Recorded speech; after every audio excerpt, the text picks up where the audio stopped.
Wiz Khalifa talks about how the music industry turned on him when he fell off. Fell off is it's very opinionated. It is subjective. I don't think Wiz ever fell off. I just think Wiz got older and got more into his bag and his lane. And when you are a mainstream artist, which is wild because he didn't start as mainstream, but when you get into that mainstream, he signed with Atlantic, you know what I mean? He did his thing, went independent, but he was still doing business with the majors, you know what I'm saying? He had projects or songs on the goddamn Fast and Furious soundtrack that did triple, quadruple, a bajillion million. Nigga did a bajillion million. You don't even know how to count that high, most of you. Count to a bajillion million right now. I'll give you a couple of seconds. But the industry will turn on you if you aren't in their good graces. What that means, I don't know, and I hope I never find out. Let's talk about this, or let's watch this. This is him on the Call Her Daddy YouTube /podcast. Wiz Khalifa talks about how the music industry turned on him when he fell off. Let's watch it. And then even like, you know, just being in the industry, it's clear when people are or aren't fucking with you. Yeah. So it's like when they are fucking with you, you're at every party, you're at every show, you're at every this.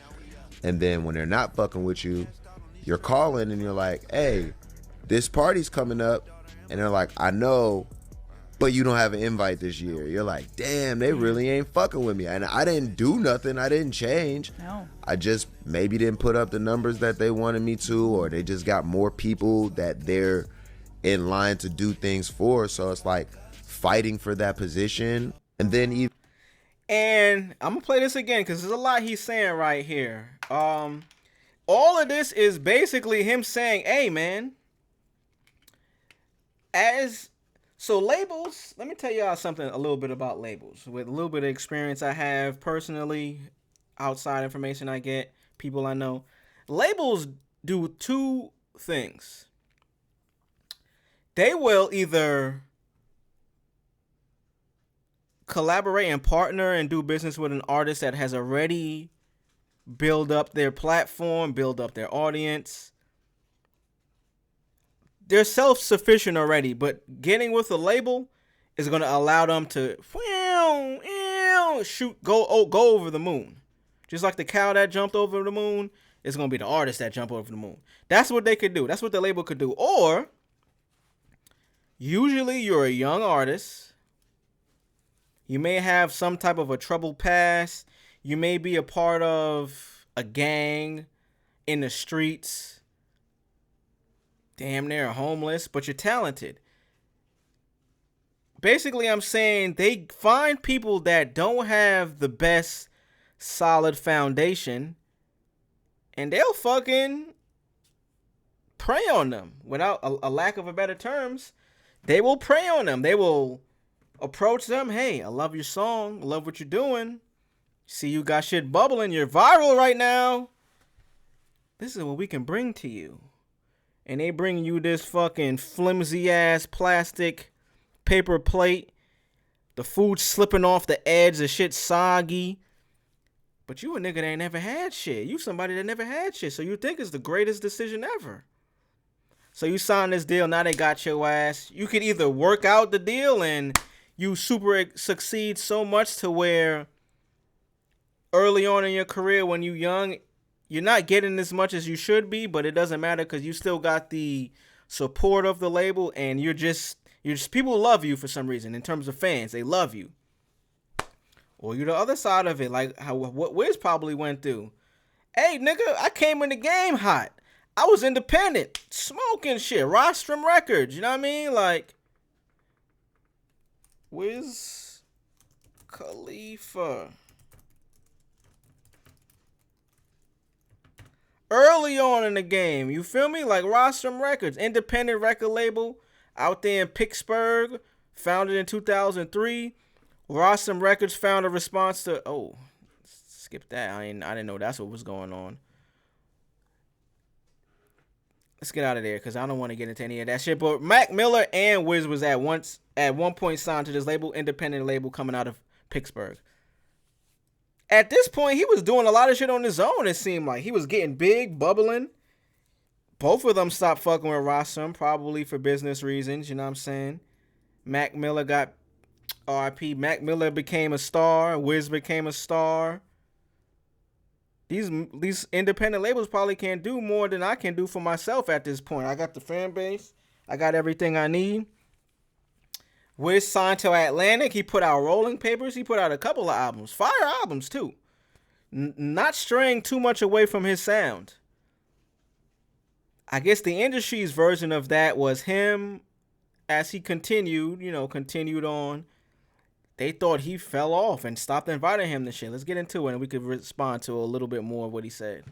Even like, just being in the industry, it's clear when people are or aren't fucking with you. Yeah. So it's like when they are fucking with you, you're at every party, you're at every show, you're at every this. Thank God I don't like to be outside and at these parties and at these events. I understand how important that is, though.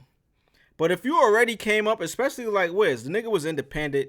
He got rich before he really signed a major label deal. So as much as they helped him, he was already self-sustainable. Nothing was gonna derail Wiz's career. This nigga is a legend for multiple reasons. Nobody was gonna derail his career because they stopped inviting him to parties.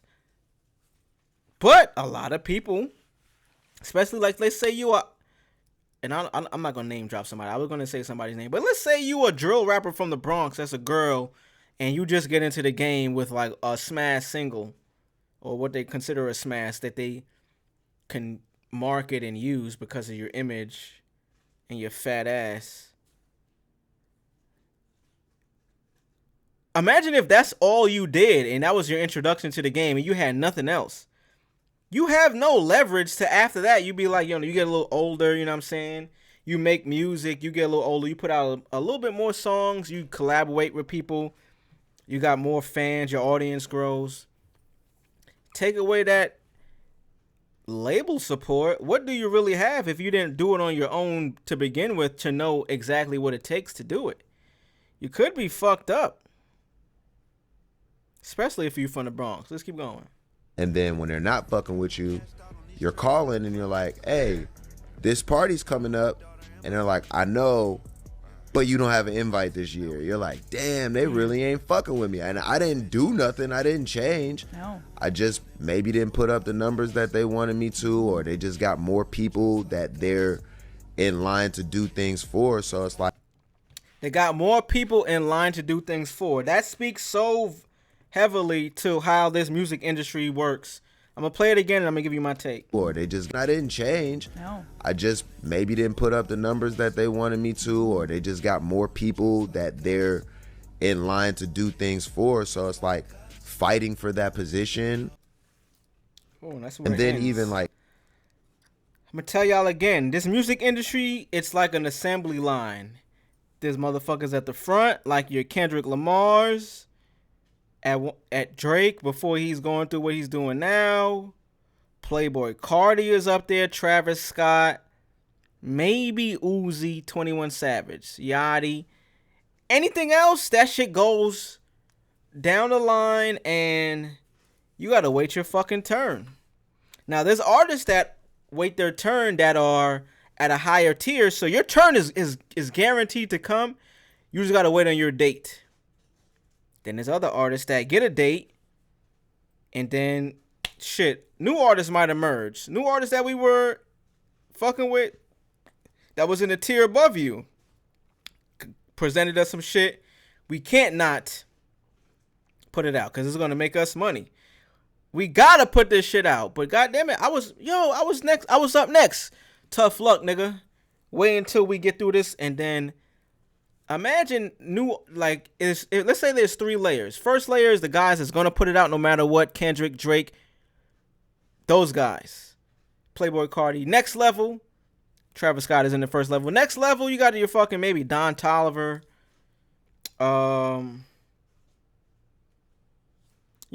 That level of artist. Kodak Black. Second tier, where, hey, long as these first niggas get out the way, that first tier, you got any date you want. And then you got your third tier where you sign to the label. You may not get that much support. You may not know who your fucking marketing department is. You may not have been invited or at the label office that much, so you don't really know what's going on. You're just trusting the label. You're young. It's mostly young motherfuckers. You're just trusting. You're just trusting that your label is doing it for you. And that's another thing where I think it's a coming of age story. When you grow older, you realize the people that do these jobs, just because they have a title, they aren't in your best favor. I remember the first time I had to hire a lawyer, even though he helped me out, I thought it was going to be way different. I thought he was going to be on top of things. Another example, like, I'm not going to say that, but another example, like if you buying a house, you would think like you get a realtor and they help you out with a lot of shit. It may or may not go that way. It's always come down to you doing your own research in life. Never put faith in anybody when it's resulting in how your life is going to turn out just because of the job they got. Doctors, lawyers, realtors, nigga, all of that shit. Do your own research so you are fully equipped to know what's going on. Let's finish out this video one more time and we're going to move on. The industry turned on Wiz. It's crazy. Like, you know, just being in the industry, it's clear when people are or aren't fucking with you. Yeah. So it's like when they are fucking with you, you're at every party, you're at every show, you're at every this. And then when they're not fucking with you, you're calling and you're like, hey, this party's coming up. And they're like, I know, but you don't have an invite this year. You're like, damn, they really ain't fucking with me. And I didn't do nothing. I didn't change. No. I just maybe didn't put up the numbers that they wanted me to, or they just got more people that they're in line to do things for. So it's like fighting for that position. And then even like, you know, just being in the industry, it's clear when people are or aren't fucking with you. Yeah. So it's like when they Having to fight for a position when you get signed, they don't tell you that. I know for a fact they don't tell you that. They don't tell you, hey, we're going to sign you to this deal. We're going to do everything for you. We're going to get you this. We're going to get you that. We're going to get you that and that. And then a new guy comes around that's younger, more marketable, and they just stop fucking communicating with your ass. You like, yo, what the fuck? Yo, Julie. Yo, Samson, what's up, bro? I thought you was my mans. Samson got a job to do. Samson just realized he got the call from his boss that said, you know what, Wiz, we not fucking with Wiz no more. We fucking with Ice Spice. You could work with that Wiz nigga if you want to, but Ice Spice is where we pushing all our money and time into.